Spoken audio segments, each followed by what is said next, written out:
Hi there. Behind me we have multiple springs with varying spring constants and meter sticks to show the starting position of each of the springs.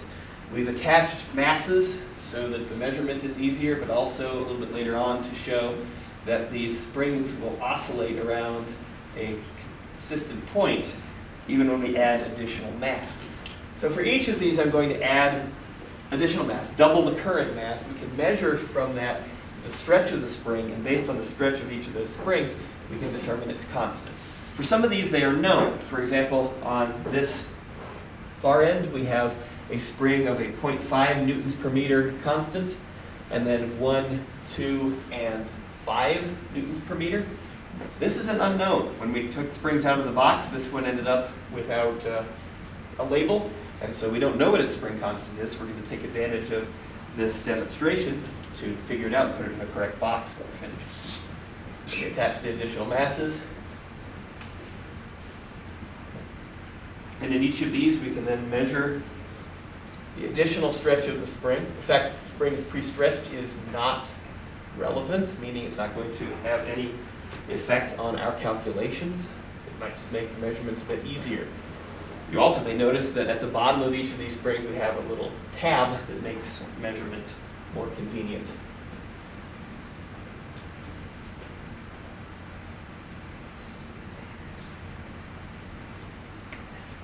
And in particular, I want to point to our 0.5 Newton per meter spring and its initial position, which as I view it is right around the 26 centimeter mark.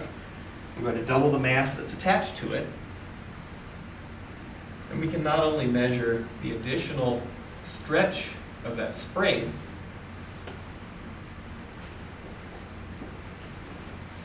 we can also give it a little bit of stretch beyond that. I've added about 5 centimeters past the original measurement, additional force from my pulling on it, and then I'm going to let this go.